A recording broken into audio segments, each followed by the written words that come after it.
You're listening to Cinematic Adventures, proud member of the Misfit Faction Media Network. Good morning, Vietnam! I love the smell of napalm in the morning. You're gonna need a bigger boat. I feel the need for speed. Roads? Where we're going, we don't need roads. Snakes. Why did it have to be snakes? Badges? We don't need no badges. I don't have to show you any stinking badges. You make me want to be a better man. Nobody puts baby in a corner. I wish I knew how to quit you. Love means never having to say you're sorry. He's looking at you, kid. I've always depended on the kindness of strangers. All right, Mr. DeMille, I'm ready for my close-up. Would you be shocked if I put on something more comfortable? You know how to whistle, don't you, Steve? You just put your lips together and blow. I'm not bad. I'm just drawn that way. Hello, everyone, and welcome back to Cinematic Adventures. If you're listening to us on the go, you can always find us on Podbean, Apple Podcasts, Spotify, Stitcher, iHeartRadio, and basically anywhere that you find podcasts, as well as on our website, themisfitfaction.com. As always, I am Paul, and with me is my podcast partner in crime, Sean. Sean, how are you today? I'm good there, Paul. I'm looking forward to this episode. Then I don't know why you're good, because this one's good because I know it's going to just make you, just bend over in pain. I already did during the movie, actually. You were. You were in agony throughout this entire film. So, in case you guys haven't figured out what movie we're watching, we are going to be, or what movie we watched, in theaters, which was a fun experience. No masks, no nothing. Yep. Barely anybody in the theater, too. I was kind of surprised. It was still a 5:30 showing. It was still early. Yeah, but, we're at that age where, oh, man, gotta decide if we want to eat then movie or movie then eat, because gotta plan accordingly now. But we just saw F9, and yeah, you gotta say the title right there, Paul. In case you don't know what that means, that's Fast and Furious 9: The Quest for a Better Plot. And that we saw it. It was, we're gonna discuss it thoroughly, or lack thereof. We're gonna give it as much detail as they give physics in this movie. 1 + 1 = 3. It's still better than the submarine fight in the last one. So we aren't going to be talking about the series as a whole. We're going to be saving that for later in the month after Black Widow. We're going to do a full series retrospective on the first 8 movies. An hour to each movie, so it's an 8-hour episode. You shut your mouth. You shut your mouth.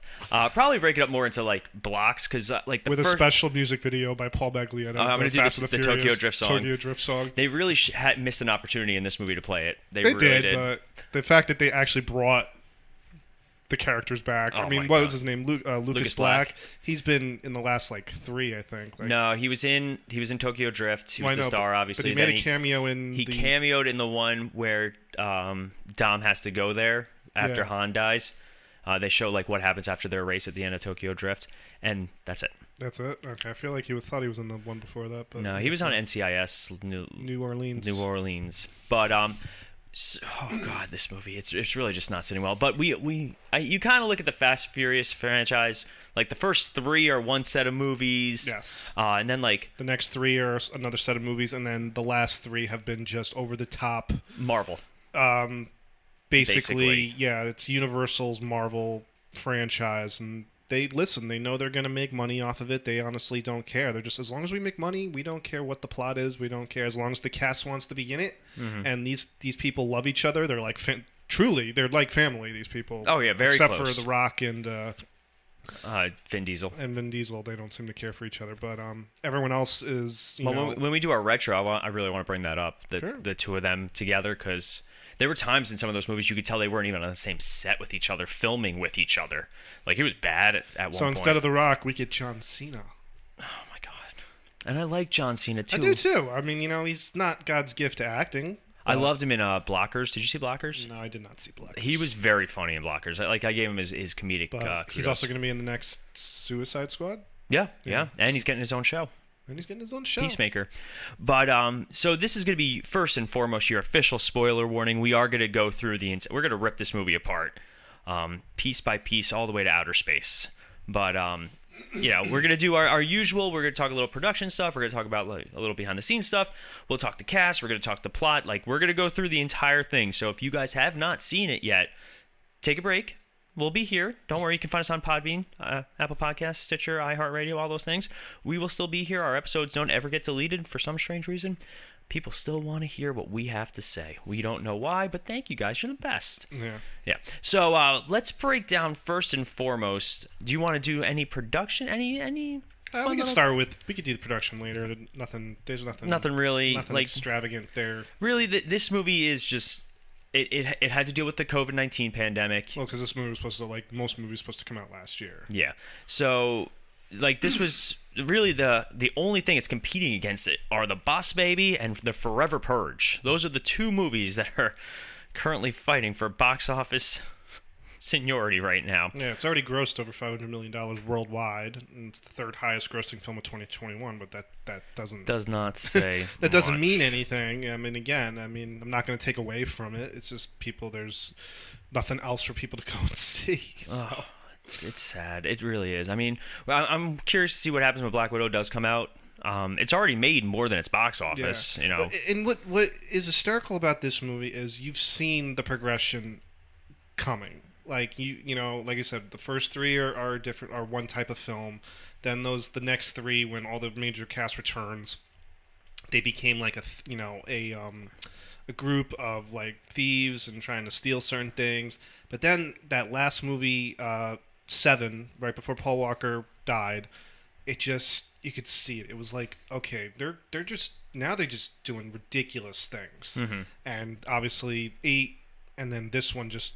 I mean, oh my God, we'll get into it, but it is just over the top and just crazy. It really is. All right, so let's go through. We'll go through the cast first because there are some interesting cast notes. Yes. So obviously Vin Diesel's returning as Dominic Toretto. Michelle Rodriguez is Letty. We have Vinny Bennett plays a young Dom. Yeah, when we get into the plot, we'll go into that. That actually, I kind of liked that. Yeah, that part of the movie. We're going to discuss that. Tyrese Gibson and Ludacris return as both Roman and Tej. John Cena as the unknown younger brother, Jacob Toretto, and a young Jacob played by Finn Cole. We had Natalie Emmanuel as Ramsey, and I think I had to remind you what her name was during the movie. I didn't remember her at all. I couldn't remember her from the last movie. I kind of liked her character. She added a little more to the movie. Like she's, I mean, I don't want to say she replaced Gal Gadot, but I mean she's basically the other female character in the group now that Gal Gadot was gone. Yeah. But she's a different character, and she's a funny character. She's like a hacker. She's like, very computer driven. There's a funny scene in the movie where they make her drive. She's never driven before, which is hysterical when you think about it. And she says it. She's like, I live in London. We don't need to drive. It's, we're dealing with a movie about cars, and one of the characters has never driven, so that was a funny scene. Yeah. Jordana Brewster returns for the first time since Fast and Furious 7. Mm-hmm. Obviously, in the last movie with Paul Walker no longer with us, it made no sense for Jordana Brewster's character to really make an appearance. But I think they agreed that with the plot of this one, they made it weird. Work. Yeah, it would have been weird. It would have been weird, but they made it work. They allude to that Brian has stayed behind to watch their son. But but it let Jordana Brewster come and help out. Soon Kang as Han returns because again, when you die in the Fast and the Furious franchise, you're not really dead. Can't wait for Gal Gadot to be back next movie. I'm waiting. There's a part of me that's just like she's alive somewhere. And her death was one of the most. You don't see it. It's one of the most poignant scenes. Oh yeah, it's a great scene, but you don't actually see her die. But they're driving like. 80 miles an hour on a runway. On the runway that never ended. Yeah. I was like, the runway's going to be over at 100 feet. It's a 14-minute sequence, just the driving on the runway. That's not even including what's happening on that plane. Helen Mirren returns as Queenie Shaw. Queenie Shaw, the mother of Owen and Deckard. Which I think they just kind of... Maybe it was just a contract thing. Because... her scene, I liked her scene and all, and I liked the two of them together. Yeah. But they made it seem like they had some sort of long history, but I'm pretty sure she just got introduced in... She was in the last one. I thought she was just in Hobbs and Shaw. No, she was in... Was it the last one? Yeah, she was in the last one. Because when Jason Statham, after killing their best friend, kind of becomes their friend, which always bothered me. I was expecting to see Jacob at the end of this. And then the brother. Yeah, Owen. What's the actor's name? Why am I blanking? Oh, Luke Evans. Luke Evans.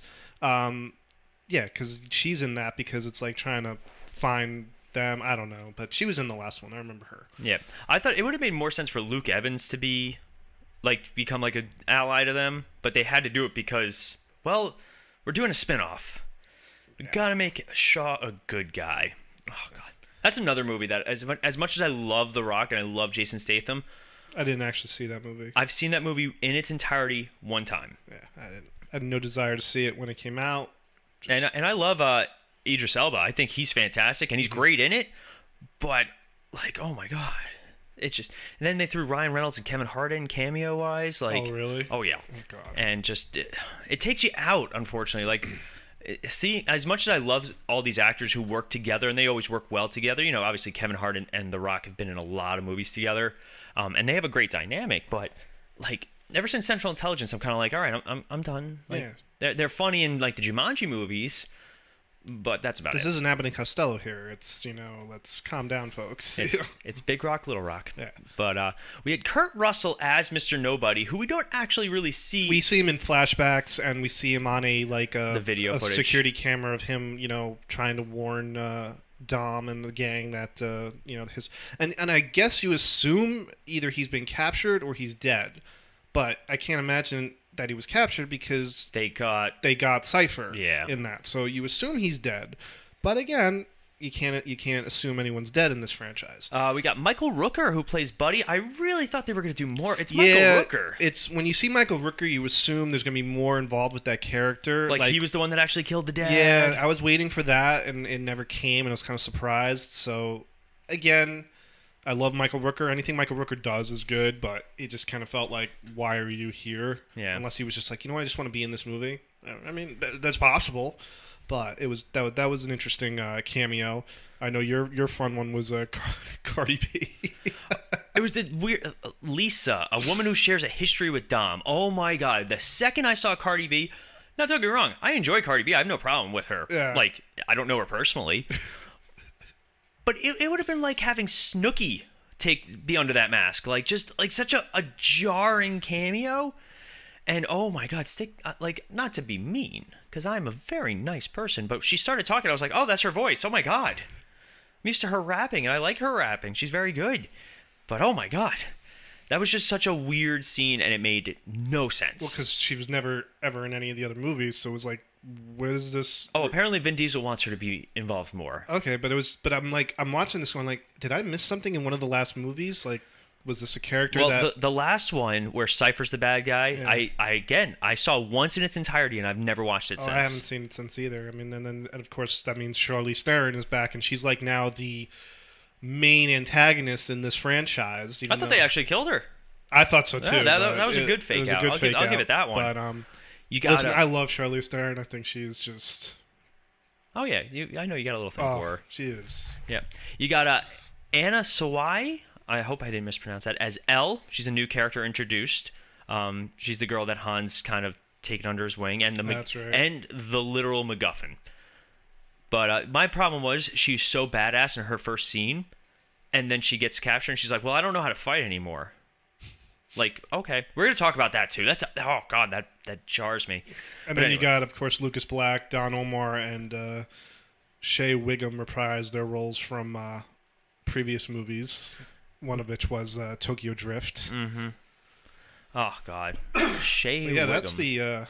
that's the cast. Yeah, and you get a Gal Gadot, flashback. Oh yeah, and Jason Statham does make an uncredited cameo appearance. Uncredited cameo. Which I wish I'd seen that scene. Like that's the scene I want to see, the two of them, where Han's like, haha, and Shaw was just beating a guy to death for no reason whatsoever. So. There's always a reason. There's always a reason. So, we're gonna break this movie down into a couple of different parts. So the parts that the part that I really enjoyed was the flashback sequences. Yes. I thought they were beautifully casted. They started with the retro '90s Universal logo to open up. And I remember we were sitting there watching it, and the entire Misfit faction was there. Like, oh, that's true. Yeah, we had Melanie from Bibliophiles Assemble. We had Ronnie from Multiverse Fancast. We were just missing Rob. And just missing Rob. That's right. But yeah, Rob's on vacation, so Rob's having a better time than we did during Rob still handed in his article for the Loki review, so you know what? He gets all the points today. But yeah, so we're watching and we're like, why are they doing this retro 90s Universal logo? And then it made sense. But it had the music of the new one. Like, it had that, you know, it had the traditional music that we're used to the last 20 years. But yeah, I'm like, I turned to you and I'm like, oh, what? That's the 90s logo. Okay, where are we going with this? And what's happening? And then it starts off with a flashback, and it's, you know, it's it's Dom's father. You obviously can tell who Dom is supposed to be, which, you know, is kind of funny. But that's about it. You still don't know who the brother is. Mm-hmm. And that's where we see Michael Rooker, and we're like, and we're both like, oh, hey. Yeah, and I think I leaned over to you. I was like, is that Michael Rooker? And you're like, yeah, with a mullet. That's true. With a mullet. So basically, we always heard about. It's so funny thinking back to the first movie where Dom, because in the very first movie, you're told that Dom was in jail for like a few years as a kid for manslaughter. Mm-hmm. That he killed the guy who killed his dad on the racetrack. So to see that scene now, like, and actually see it, I thought it was a good idea, and it kind of makes me want to see a prequel. Yeah. Which, God, no, please stop making these. Too late. Too late. They got 2 more coming out. Oh, God. And what did Ronnie say he wanted it to be called? Fasten your seatbelts. Oh, God. At this point, we don't even know what the F9 stands for. Is it fast? Is it furious? According to Wikipedia, it's also known as F9, the Fast Saga, and Fast and Furious 9. Well, you get out of here. But, so really what's happening is Dom is arguing with another racer about driving dirty, and Dom's not so much the mechanic, he's more of the this is my driving advice. He knows what's going on. He's the spotter. He's literally communicating with his father, saying, watch out for this car, watch out for that car, because, you know, they're talking to each other over the headsets. Yeah. But yeah, you don't actually see Dom touching the car. That's Michael Rooker's character, Buddy, and who you don't know who it is, but you find out later in the movie that it's Jacob, the younger brother. Because again, you know, you're like, brother, like, is it like, you know, where did this come from? But then as you watch, you see Jacob's character under the hood, you know, close the hood, give the, you know, traditional, you know, tap on the hood to say, you know, you're all good. And the father drives off. He's, you know, you hear them say, oh, you got this race in the bag, but watch out for this guy. He's driving dirty. Kenny Linder is the name of the driver. Kenny Linder. So Linder actually clips Jack Toretto's bumper, and he goes like flying. He hits like the wall, and he basically explodes. Like, the car. There's no. He was dead in 2 seconds. He was dead right away. I mean, there was no, you know, saving him at all. So after we're gonna do the whole flashback, I think. Just at this point, we'll do it that way. So after the crash, you know, like they're all mourning. Dom's a wreck. Jacob's a wreck too. And I know Michael Rooker's character is trying to console both of them. And what's his name? Do you remember? Buddy. Yeah. What's that guy's name? Oh, that Buddy. No, the guy. But so after the crash, Jacob catches Linder at his dad's car. And he's like, yo, what are you doing here? You got some nerve to be here. So they start getting a little physical, but Dom steps in, and Linder he has to like get in that one line. I don't remember what the actual line was, but it's like you know, at least I'm not dead. Yeah. Some yeah. So Dom, does he beat him to death, or does he nearly beat him to death? I could have sworn in the first movie they said he actually killed the guy. But I remember in the one in with The Rock, the first time The Rock, and he goes, he beat a guy with a wrench, but he didn't say kill. Mm-hmm. So maybe they said kill in the first movie, but they kind of made it more into just really like almost killed him, just to make the character a little more whatever. But yeah, you don't see the Continuity. guy. You don't see if the guy's dead or not. You don't know. You just assume he's been beaten crazily, and Dom is in jail. I mean, he gets out. Has to be within a year or two because Jacob looks no older. Yeah, they both, none of them do. So you assume it's been a year, maybe two. But while Dom's in jail, he's basically, I guess they have like a area where you can work on cars, and that's where he meets the two guys, Santos and I can't remember the other character's name, but the last movie they were in was the one in Rio. Yeah, a few movies back, and then they just kind of disappeared. They've been mentioned a few times. They've been mentioned, but they never really brought them back. They never really jumped on to like the way Tyrese and Ludacris did as characters. And one of them says to him, "Oh wait, don't do that. You have a crack somewhere. If you get air in there, it'll you could blow up." And you see it on Dom's face. He's immediately like, "Jacob was under the hood of the car. What the hell did he do?" And you cut to him getting out of jail. He shows up to one of the the neighborhood races. Jacob seems to be like the constant winner.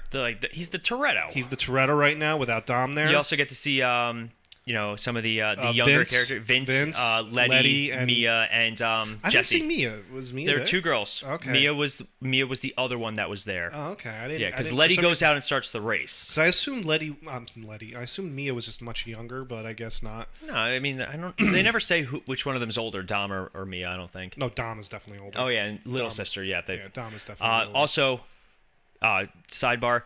I did look this up. So apparently, it was a week after the accident where Dominic encountered Linder, and he hit him with the wrench. He said in the original, he said he only intended to hit him once, but he lost control and he kept attacking him until he couldn't lift his arm anymore.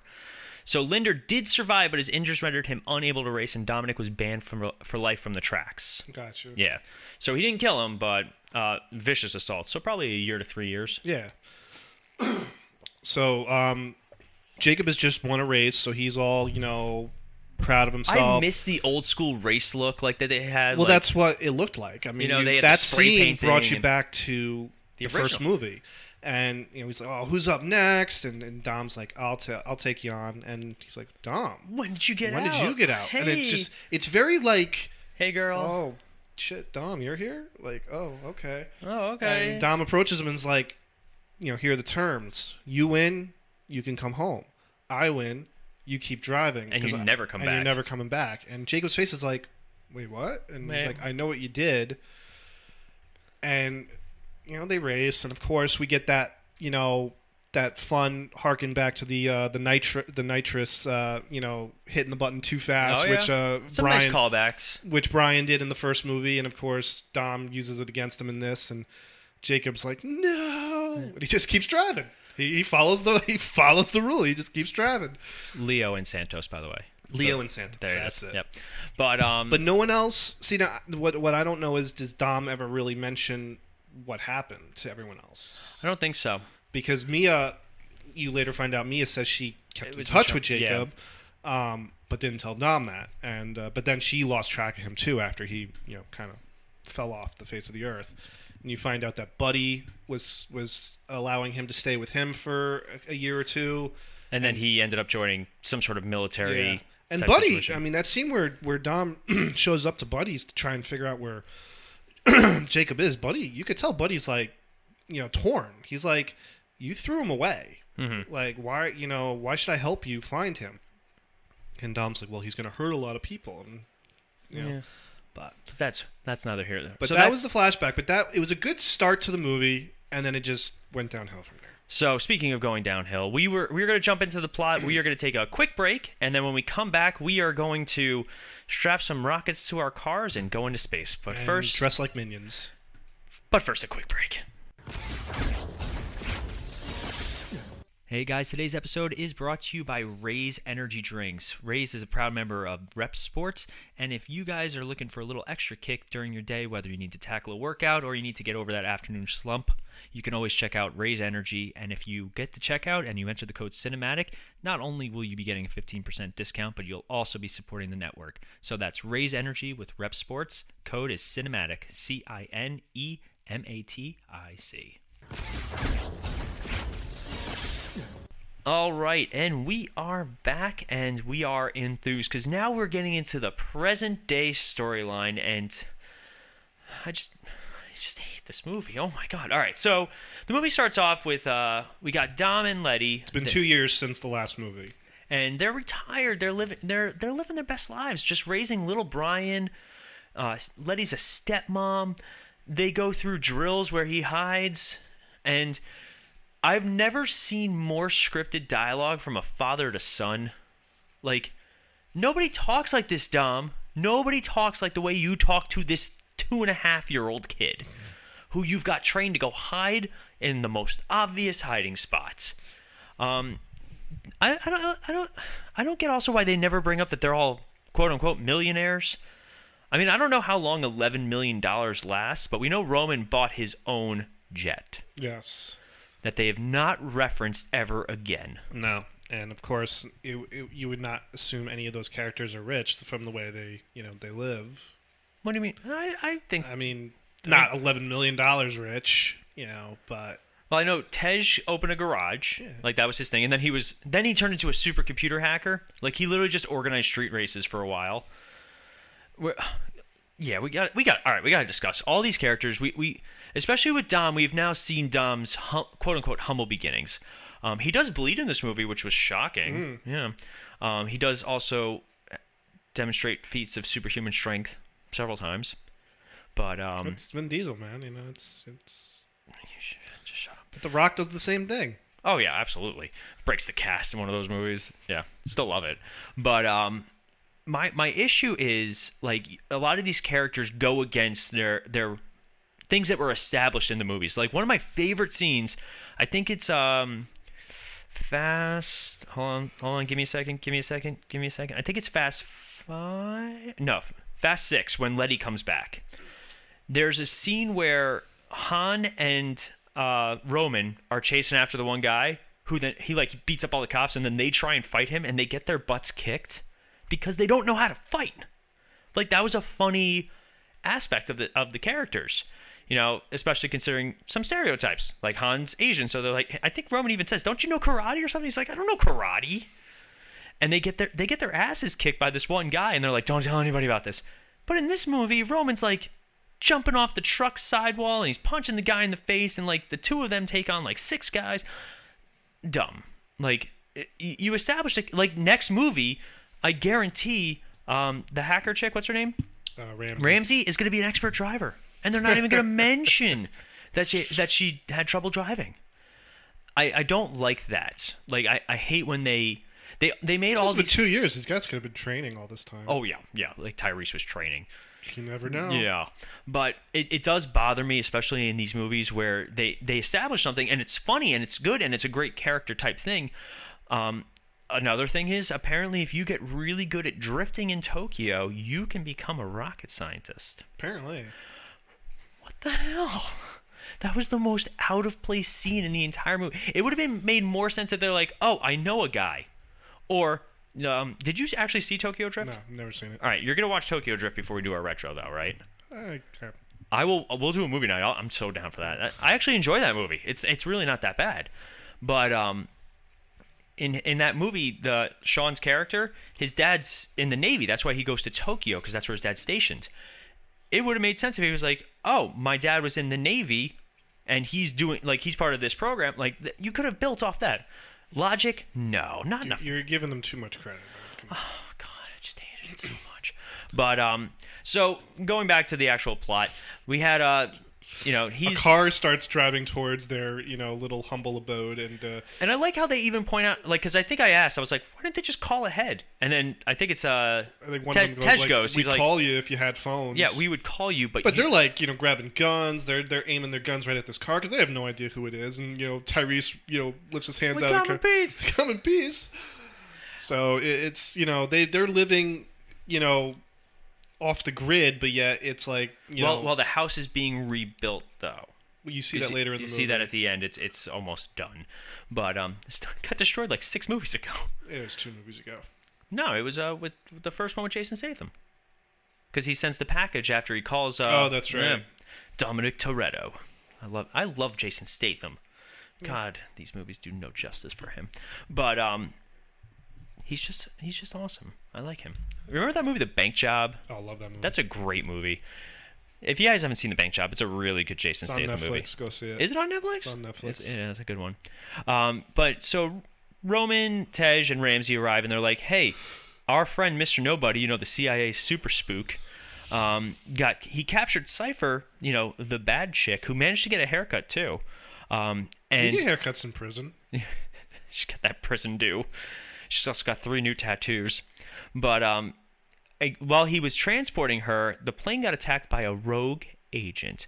Crashed in Central America, and he managed to send out a distress signal saying, "Hey, I need that car team, because why would I need..." I need that car team. You know those guys who drive their cars really well? They're perfect for this.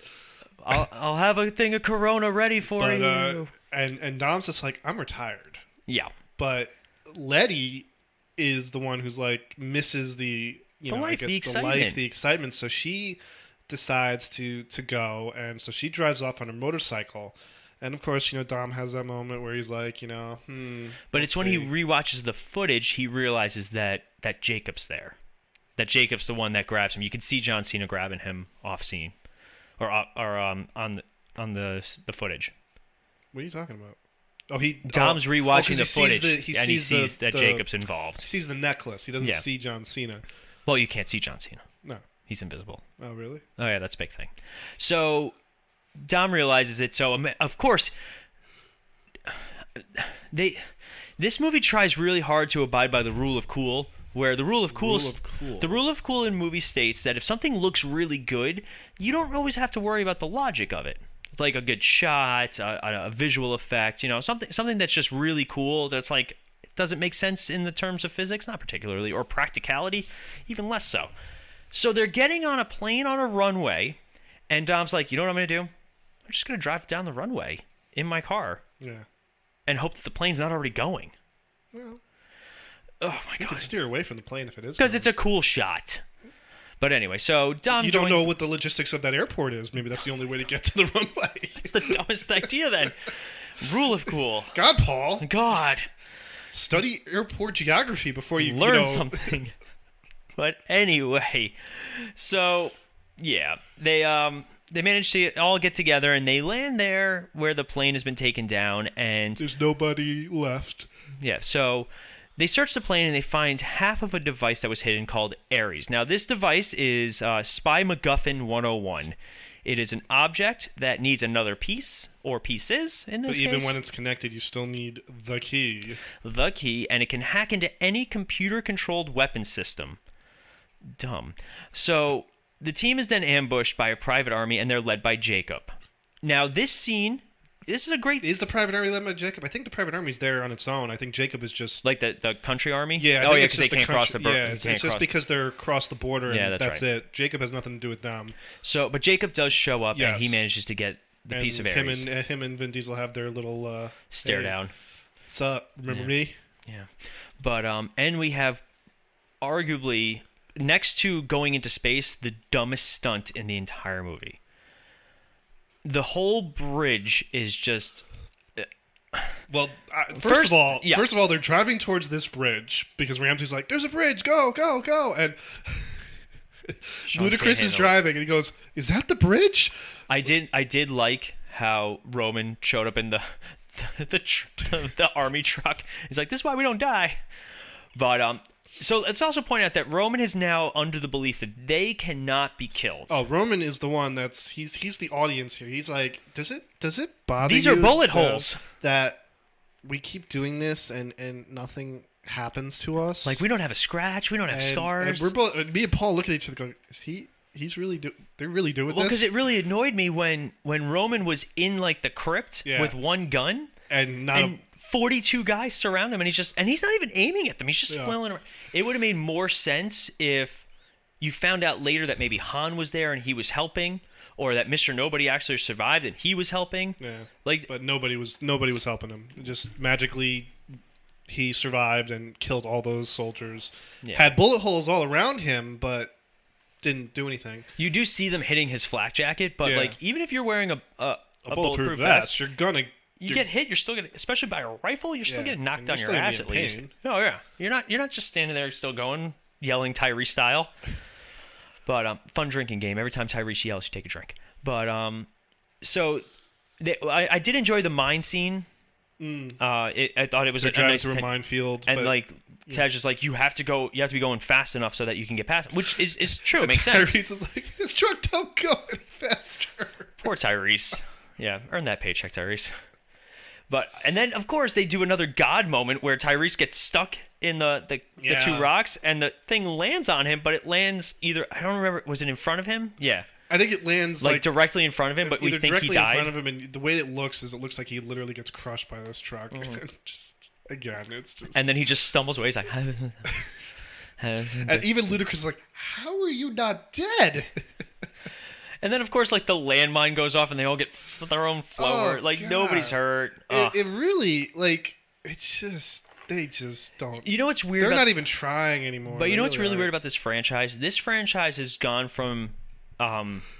It's gone from two extremes to the other. So the action has gotten way more extreme, where I'm going to put this delicately, the subjugation of the female form has gone less and less. Like, you remember that when these movies first started, it was fast cars, pretty women, and alpha males getting those pretty women. Yeah. Like that's what the movie was. And they spent a lot of time on some slow motion booty shots in the first couple of these movies. And then Tokyo Drift was in its own fetish league with all the Asian, Japanese, sort of things going on. But this movie especially, like there's little to no exploitation of the female form, except for the one party. Oh yeah, and even that's like a half a second. But like I remember, because I bring this up because Ramsey's there too, and like she, her and Ludacris, when they first introduced Ramsey, both him and Tyrese were both trying to get with her. And, she had her obligatory walking out of the water and her bikini shot in her first movie. But, like, in this, like, they don't even mention that, like, Tej was trying to, like, legitimately get with her, which I thought was a little interesting. But I like the two of them together. I thought they were a fun combo. And I think it's more fun that Tyrese isn't hitting on her. But, again, he was also on a private jet with, like, 6 beautiful women. Like, hey, we're going to Las Vegas or whatever he was doing. But, yeah, so they managed to escape, and they get onto this bridge. Now, this bridge probably wouldn't have supported a single car. No. Much less supported a car after both the cables broke, and it was literally collapsing. This is Wile E. Coyote level, like, right there. Like, this is Looney Tunes. They were driving on air. It's a cartoon. It's like, it's... They're the fact that they survived, for one... Then, Dom and Letty are in his car. They're driving, and she's like, "Where's the bridge?" And Dom's just like, "Okay." Where we're going, and we Letty's don't like, need bridges. What are you doing? And he drives off the cliff, and he catches the cable, and he turns his wheel, and his car just swings. He Spider-Man's that thing, and then they have a horrific crash, and they're both like, and they're both like, "Oh, okay, we're good." We've gotten in fender benders where we're like the next day like, oh God, I can't. But no, they're fine. Oh man, I ripped my favorite jeans. But so they get out, and Jacob has the piece of Ares, and then you get the magnetic car to the plane bit there. Oh yeah. Oh, there's a lot of magnets. So they get picked up by Stasiak, who still has a deformed nose. Which I thought was a great touch, because that was like a running joke in 3 movies. He gets his nose broken. Yeah, and I like the one where Brian was the last one to do it to him. But so Dom's also joined by Mia, who's like, hey, because they tell them on the plane, they're like, that was Jacob. That's Dom's brother. So you have a brother? Yeah. So Mia obviously jumps in, and she mentions the kids are with Brian. But this is family. This is Jacob. And the team also learns that Han had something to do with Ares involving a key. So the team kind of splits up, with Letty and Mia going to investigate in Tokyo because they got a postcard from Han the day that he died, which I do remember vaguely. And then Jacob meets with his business partner Otto. What a Willem Dafoe lookalike. What a douche. But you never really find out, like, what's Otto's end game. Like, his dad's rich. I think he just wants to be. He just wants to be powerful. Yeah, like that's all it is. I just think he insert wants to be generic powerful. bad guy right Pretty here. much. He's mildly entertaining He's at all right. points. I think the Star Wars chat was a little on the nose. That was funny. It was very entertaining. Yoda, the little green guy. He's powerful. He's a badass Jedi. No, he's a puppet with someone's hand up his ass. Like, whoa, all right, Cypher. All right, here we go. So Cypher's also there, and she's continually like baiting them. But even better, she's in a glass cage, a la Magneto, with red laser lights around it, because that's where we're at in this franchise. The laser lights turn off when they walk over, and they give her like the 90s retro tech, so she can plug into this high piece of military-grade technology to find out where the other half of this Ares sphere is, and they find out it's in Edinburgh. We also kind of get the little teases that Cypher is kind of, like playing the game. She is a good villain. I don't have a problem with her, but yeah. I want to know what the end game with her is going to be. Mm-hmm. I don't even remember how she got involved, why she's like so against Dom, or I don't remember. I don't remember. Yeah. We kind of blacked out the last movie. But we'll talk about it in our retro perspective. We can talk about it in our retro respect. Because we'll do like a character list, like characters we like, characters we don't. We're not going to go every movie piece by piece. Oh my God. So Dom, in the meantime, goes to meet with Buddy, who finds out, that Jacob took him in. Or he took Jacob in, excuse me. And then Jacob, the last Buddy had heard from Jacob, he was in London. You sound like you're from London. Letty and Mia managed to... they have a nice little moment. I did enjoy their moment while they're having dinner with each other, because you tend to forget that these two have known each other for years. Oh, yeah, they've known each other since they were kids. Yeah. And... Because I think it was... Well, Mia's the one that says that Letty was like she had the schoolgirl crush on Dom. She was like the tomboy that always had a crush on Dom. Dom didn't notice her until she came into her own. Yeah, and then they were inseparable. So yeah, you forget that Letty's been with this franchise since the first movie, as is Mia, Dom. Those are the three. I mean, obviously Paul Walker is no longer with us, but those three have been with the franchise the longest. Letty was not in basically a movie and a half, and Mia's missed the last movie, so they're all like generally in the same amount of films. Yeah. So we get Letty and Mia then find out they find the girl Elle, who helped because they find where Han's safe house was, or where he would, and now also apparently Mia knows how to UFC fight, but whatever. I don't think it's UFC fight. I just think she knows how to handle herself. She is a Toretto, but they get saved by a young girl named Elle, who's pretty badass. Like, I don't have a problem with Elle. Mm-hmm. And then ultimately they get saved by Han, who we find out is still alive. Had a good little sniper moment there, Had they not ruined it in the trailers, it would have been a great reveal. It would have been, but yeah, they, again, as trailers have done over the last decade, trailers whoever cuts trailers together just does it for the shock value of trying to get the audience involved. Also, I think their mentality was probably... We want to keep people coming back to this franchise, so here's our big reveal, but people are going to go to see how. That's their mentality. They're going to go to see how, but I still think it would have been even better going like, whoa, that's Han, awesome, okay. Yeah. Roman and Tej meet up with Sean, Twinkie, and Earl. Earl was in that movie too. I totally forgot. And they've been working on a rocket-powered car.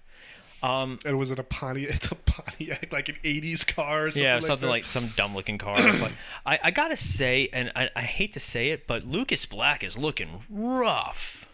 He's only 38 years old. Yeah, I don't know.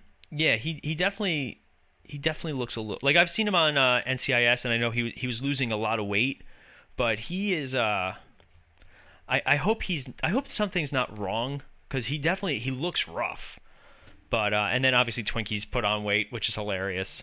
Yeah, but I enjoyed that scene. It was funny, but they were also way too goofy considering how they were in Tokyo Drift. So it's a little.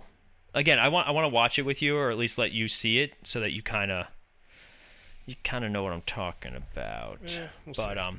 You gotta watch it. It's a fun movie. But so they recruit them to help with working on that rocket car. In London, Dom meets with Queenie, who gives him Jacob's location. So I do enjoy this shot where Jacob pulls the gun, Dom catches it and flips it, and then Jacob just pulls another gun because he is a spy. Yeah. I thought that was a really cool scene. between the two of them, and also it shows, like just because he's the little brother. And Jacob has that moment where I'm going to give you the same thing you said to me. Go now, go home, or yeah, we're going to end this here. But so Otto has Dom, quote unquote, arrested by Interpol, but it's really Lisa, an old friend of Dom, played by Corey B, and her squad of mercenaries who are now, I don't know. But anyway, so Tej, Roman, and Ramsey join Dom in Edinburgh, where Jacob is using a weapon that uses electromagnetic fields to disrupt. So I do like how it's not used the way that they end up using it, but they're going to use that to steal the Ares device. And Tej and Roman actually find the truck, and you got to give Roman his kudos. He figured it out first, because obviously all the surveillance is gone, and Jacob gets it. And he's making his Spider-Man-esque getaway, yes. Which I thought was cool. Like, it shows his level of planning. Like, it shows it's not just one. Because when I first saw it, I was like, did he just have one cable that people just the didn't whole notice? city? Yeah, people didn't notice like 3 days ago when he was shooting a cable. No, but he has like a series of escape cables, which is also smart, so that way people can't just follow him. But Dom manages to, and jumps and hits him through a window in midair because he's Batman. I don't know. That fight scene's fun, though, the two of them. I do enjoy some of those fight scenes where it's just like brawler versus brawler. They did it the best with The Rock and Vin Diesel. Yeah. But that's one of my favorite fight scenes in the franchise. I also like anything with Brian. I enjoyed his fight style. His made sense. Like, he had to be more... like, obviously he has a level of skill training with being with the FBI. But then also, he has to be able to fight Vin Diesel, and he can't fight him, hand to hand, just trying to outpower him. But then we get as Dom is chasing Jacob on the zip line, Ramsey is ordered to start driving the magnetic truck, and she's like, "I've never driven before." It's a great scene. And Tesh and Roman are in the back fighting, the goons, and the magnets go on, the magnets go off. It's a comical, funny scene. Yeah, it's funny, it's enjoyable. But I just want to know how many people died while they're like, all this stuff is like flying out of buildings. You tell me none of that stuff like accidentally hit somebody. People die in these movies. Just It's like the Godzilla movies. People died, but you But can't God forbid Superman and Zod break too many buildings. But anyway, do you bleed? Yeah. So they use the electromagnet to actually capture Jacob, which I thought was like a cool scene, but still too much. So Otto manages to actually recruit Cypher to help him find Jacob, which also he knows the safe house. He knows exactly like, oh, they're gonna find me. Don't worry. So we also get that Han was, a member of Mr. Nobody, like he was recruited by him, and because Gal Gadot apparently was part of Mr. Nobody's squad, and it's like he heard of Han through her. He never thought she would, settle down, I thought what did he say? I thought I'd lose her to, like gun, a bullet or a knife, never love. I never thought I'd lose her to love. Which I really did enjoy the two of them. They were great. One of my favorite They would have been a good spin-off. Yeah, The two of them together, that would have been a good spin-off. One of my favorite scenes in Fast and Furious is when the two of them are sitting at dinner, and I don't think they're in Tokyo, but they're somewhere, and all the troops come in on them, and they both stand up and perfectly, like, you could tell how long they've been working together. Like that was the one with Luke Evans. It had to be, because that was her last one. Yeah, I think it was that one. Yeah. But I actually enjoy that one. And, I like it too. Like I said, those three, Gina Carano, 4, 5, and 6, crazy. Yeah, I think are the best ones of the franchise. Yeah. And then 7 started going a little nutty, and then obviously 8 and this one are just 8 jumped the submarine. And then this one just going into the space. You could see little hints of it though, like in the 4th one where Dom gets shot. Or no, it's either the 4th or 5th one where they're with the what's his face, the drug guy that they're trying to take down, Braga, and Dom gets shot in the shoulder, and he just stops and he looks like, oh, okay, we're superhuman now. Okay, that's when it first started, but yeah, so Han, tells him I was, this, that, and they use Shaw trying to kill me as a smokescreen. Oh, so he was included in the No, Shaw was really trying to kill him. No, Shaw was really trying to kill him. Yeah. Okay, because that was like, I kind of got confused there by that. That whole thing is just stupid because if you watch Tokyo Drift... Well, that was the whole thing when they did that at the end of Fast 6. Everybody's like, that's not how it happened in Tokyo Drift. Well, kind of. It doesn't make sense. Yeah. But Mr. Nobody recruited him, and he was on a mission to stop Ares or find it or whatever it was. I think. And we found out that the people who created it used their DNA as a key. And the parents are killed, and Han manages to save the daughter and takes her kind of as his own. At the same time, Otto attacks the safe house and frees Jacob, who was the rogue agent that actually kidnapped Mr. Nobody, which they made it seem like it was going to be such a big reveal. Yeah. But it was like, oh, okay. But at this time, we do get a reveal where Jacob tells Dom, because Dom snaps at him about family and something like that. He's like, you don't deserve the Toretto name or whatever it was.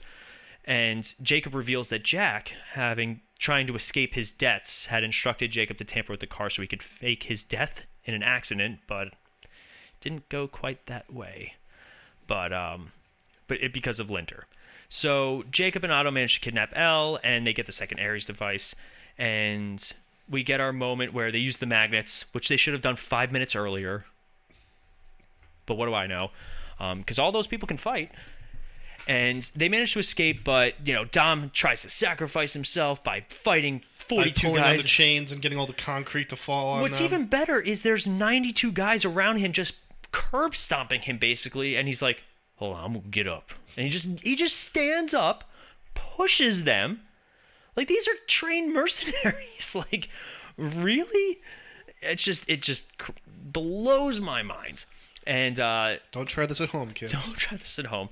But of course, Dom's fine because he's not fine. He has a near-death experience because 90-pound Michelle Rodriguez jumps in the water and carries him out. Oh yeah, but then he has that moment where he's flashback to the day at the track, and he witnesses what Jacob is told to do, and then he meets his son, and it was just. What is this? It's horrific. He witnesses his father on the phone with someone about his death. So, in that 5 seconds, he's like, "Oh, Jacob was telling the truth. Jacob was right all along. I threw my brother away for nothing." So Otto launches a satellite because, of course, you need a satellite and you need to upload at the same time in order to make this work. So they begin uploading Ares to the satellite, and they're doing it from an armored truck. So they have to split up into 2 teams. One has to take out the truck. The other, the satellite. Son of a bitch.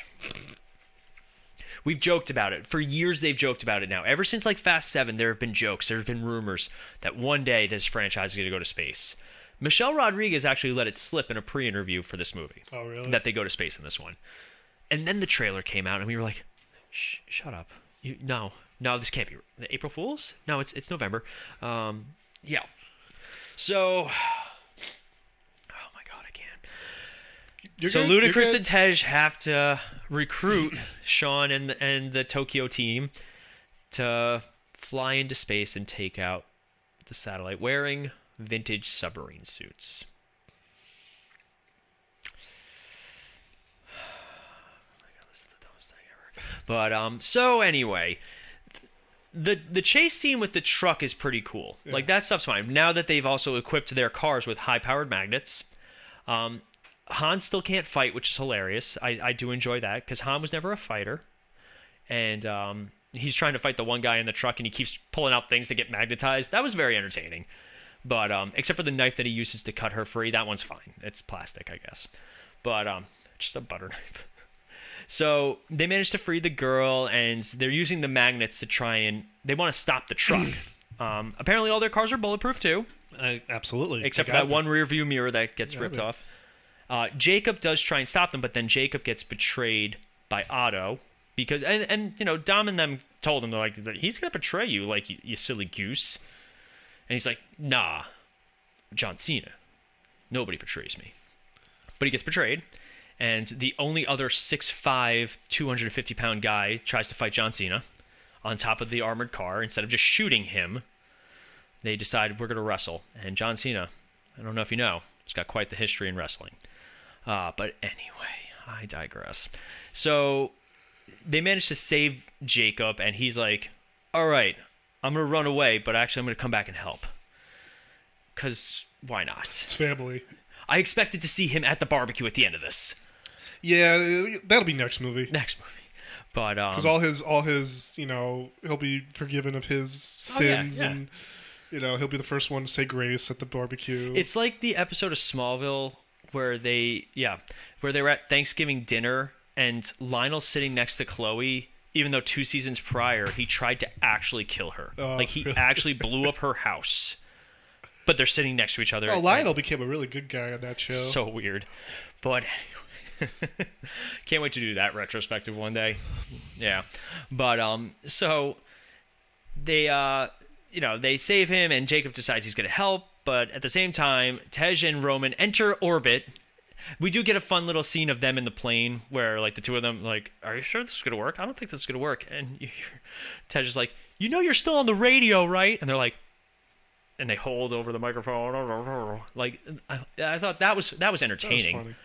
But they do manage to get into space, and they decide they're going to ram into the satellite because their other plan didn't work. And, they're invincible and all this. So, oh my God. So they managed to flip the armored truck. I think, is Dom still inside at the time? Because he gets into it. And he's running through it as it's flipping. Yeah, but then he gets it back on its wheels. Because screw physics, right? Yeah, no, it's that truck did pretty well. If I accelerate too fast in my truck, it actually stalls. They basically redid the Dark Knight truck flipping because that looked exactly like it. Only I think in Dark Knight it was an actual truck, and this it was CGI. Pure CGI. And then Jacob and him team up to flip this truck, and they get the truck back on its wheels. At the same time, Cypher has escaped her a little. She's working with Otto. She's working with Otto, and she's like, "I'll take care of this myself," and walks off screen. So you're like, okay. All of a sudden, the magnet jet shows up, and you cut to her, and she's shooting all this, and all of a sudden the truck goes over a cliff and rams into what you think is her. Yeah. And she's like, "Oh crap!" And then the thing explodes.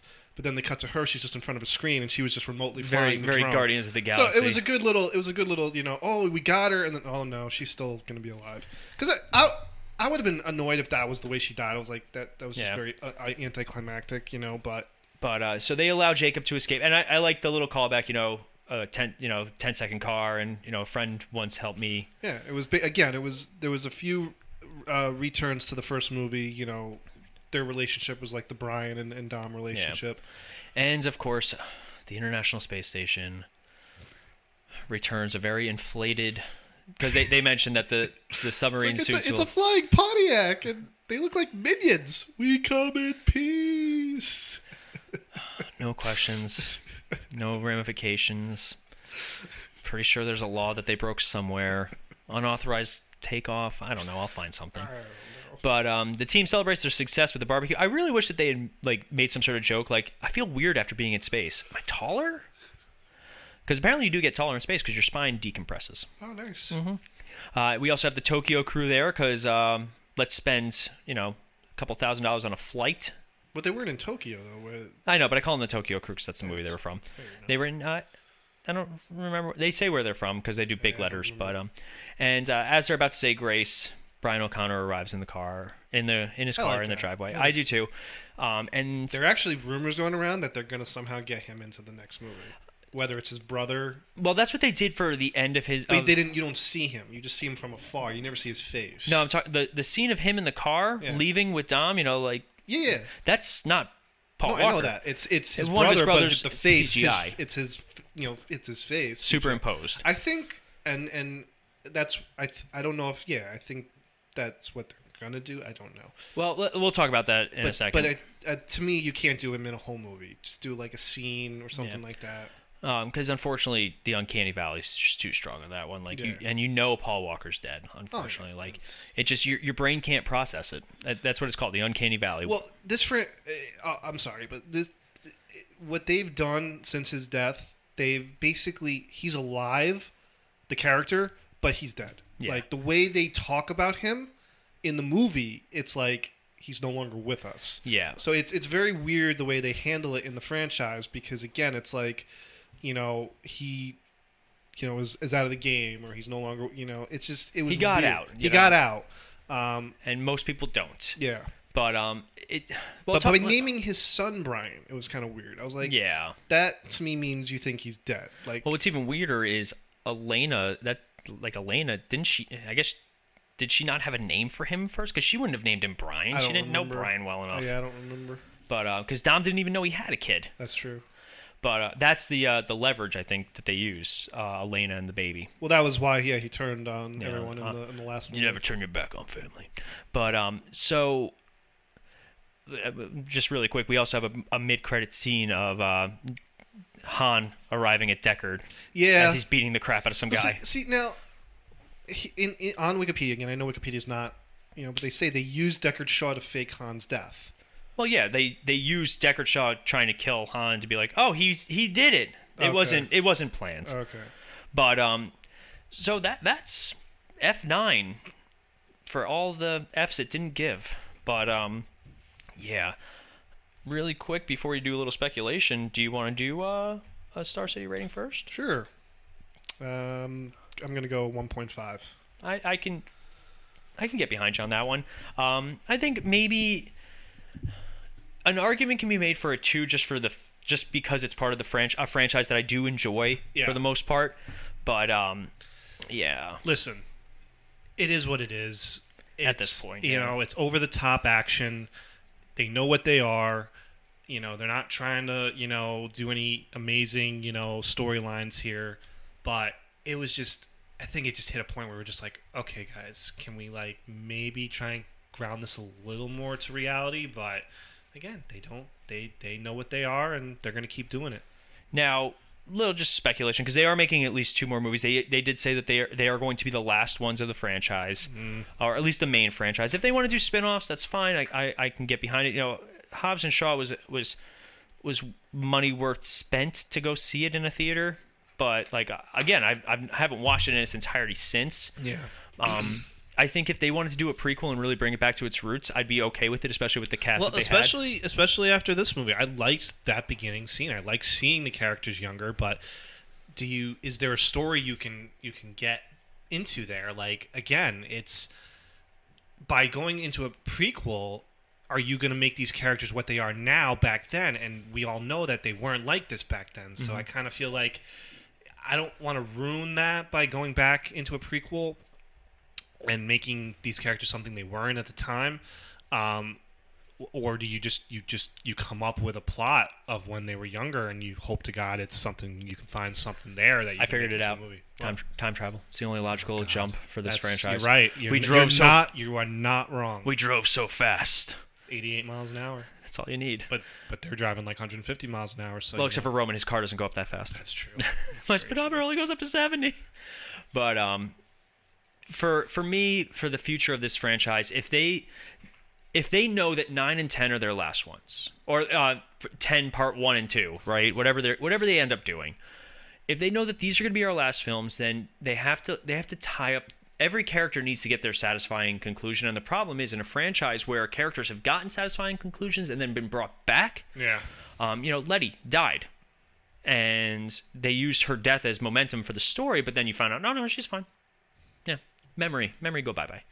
But then you got Han and Giselle, who had very meaningful deaths and very impactful deaths, and to have Han's especially kind of just brushed aside. Yeah, it's but again, the way that they point out that Gal Gadot truly is dead. Yeah. The one character you don't see actually die is the one that is actually dead. Yeah.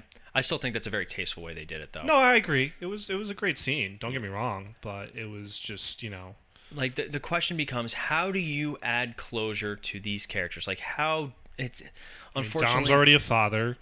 Letty is obviously with him, and you obviously see that getting them out isn't exactly they come back in. They get back in. They miss, as Letty says in the movie, I miss this. Mm-hmm. This is, she has that heart to heart with Mia, and I think she says where the little Brian, went hiding into the whatever that was he was hiding in, just struck her. She was like, we're never going to get out of this life. You know, so it's, again, I agree with you. It's like, if you know ahead of time, you know, that 10 part 2 or 11, I don't know what, is going to be your final movie, you need to come up with a really good ending that gives the closure you need desperately to these characters in a good way. Do you kill some of them off for good? You can, but do you know, that's always a challenge. And they've done it well here. I mean, you know, again, when Han, we all knew Han was going to die because he dies in Tokyo Drift. Yeah. That was always the joke about bringing him back. They even said it. They're like, well, what about Tokyo? We'll get there eventually. Or, you know, in 5, it's like, well, we haven't been to Tokyo. I hear Tokyo's really nice. You know my biggest problem with that, right? What? In Tokyo Drift, they make it a point to film the last race that happens with their flip phones. and then, of course, by Fast and Furious 8, we have the iPhones and all that stuff. And high-powered magnets. Yeah. But I remember when 4 came out and everybody was like, oh, Tokyo Drift hasn't happened yet. Yeah. And I'm like, what? Well, there was a big rumor that Tokyo Drift was just going to get written out of continuity. Yeah. Because they managed to get Vin Diesel just for a cameo. That's right. And then, obviously, they expanded on that scene in a later movie. But I remember that was when they were trying to build the franchise. Because, obviously, Vin Diesel didn't come back for Too Fast, Too Furious. And we're going to talk about this with the actual franchise. Because I think it was a question of money at that point. Probably. Because Fast and Furious skyrocketed all these guys into major stardom. Like I knew Paul Walker had already been, you know, with the teen comedies like She's All That. She's All That, and like you had like your romantic comedies like Blue. What was it? What's the one? I know which one you're talking about. Not Fool's Gold, Blue Crush. No. Those are all the surfer movies. Into the Deep, Into the Blue. Yeah, there it is. I got there eventually. I think that was later. It was, but like. Paul Walker, these movies were, and Vin Diesel especially. Like Vin Diesel had done a lot of voice work. Saving Private Ryan was his first Saving movie. Private Ryan. Chronicles of Riddick. Help me out here. The Iron Giant. Iron Giant. Pitch Black. So I mean, he was, you know, after he was starting, but yeah. Jordana Brewster, this really was her faculty. Yeah. Michelle Rodriguez. Yeah. Like those are the main 4 that are still around from the beginning of the franchise. But really, these movies gave them a lot of star clout. Like, and I like Too Fast, Too Furious. Even though it's considered one of the weaker ones. I really wish they'd bring back Eva Mendes. She did for a cameo. She did for a cameo, but I don't think she's acting anymore. I don't think so either. But, yeah, I guess only time will tell. When we do our full franchise episode, we'll talk a little bit about some of the things we want to see. But we're going to wrap it up with Fan Feedback Friday. Yeah, I totally almost forgot. So Fan Feedback Friday was, if you could put yourself into any movie, what would it be? Now, before I get into it, Sean, if you could put yourself into a movie... I've been thinking about this, and it's been a struggle. I'm trying to think of the right... And I kept harking back to put me into Hook. I would love to be able to fly and fight pirates all day and not age. Oh, yeah. Nah, I'd be good with that. So a couple of fun ones. We had Tron... Because I'd kick major. Tron would be a nice one. I'd kick major ass in that world, and the aesthetic just so cool. Cloudy with a Chance of Meatballs. I'd get so fat. Our friend Lauren says the never-ending story because it's a movie designed by her to do anything she wants because she has the book and it can go on forever. That's fair. Very good. Very good. Last Action Hero. If you're that was you. That was that was so you. I know, but if you're gonna put yourself into a movie, that's the plot of the movie. Because I'd want to be like the opposite of Danny. Like, no, you're in a movie that's in a movie. Like, I love that movie too. One day we're gonna have to do that movie. It's a great movie. And Black Widow, from our friend Victoria, because she wants to kick some ass. Love it. But yeah, so if you guys want to participate a little bit more in Fan Feedback Friday or get our latest episodes or just interact with us more, Facebook is definitely the way to do it. You can find us at Cinematic Adventures. That is our page. You'll see our logo, part of the Misfit Faction. You can also find our website, themisfitfaction.com. You can also find us on YouTube at the Misfit Faction Media Network or Instagram or Twitter, both Misfit Faction. There you'll find behind-the-scenes photos, memes. Our latest episodes always get posted there, so the more you guys interact with us, and especially the more you guys like, comment, subscribe, our download numbers have been going through the roof, which is fantastic. You guys are really the best, Thank you. We're really enjoying interacting with you guys more.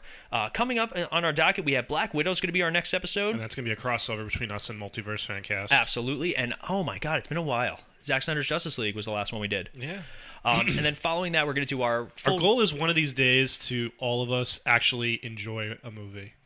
I know. Oh my god! I don't think any of our crossovers. Everyone's. Been I think on the Black same. Widow's going to be a safer bet. Like It's a safe I think movie. we're all going to kind of. It's not going to propel the MCU any farther unless we don't know something. You know, they can surprise us with something, but I don't think Black Widow's going to magically be alive in the MCU universe. Well, but, I mean, nowadays. We'll also probably... Well, it's not Fast and the Furious. Have you been watching Loki? No, I have not. Okay, so maybe when that's over, if you want to jump in on Multiverse. I'll probably binge it after it's done. Yeah, it's only 6 episodes. Yeah.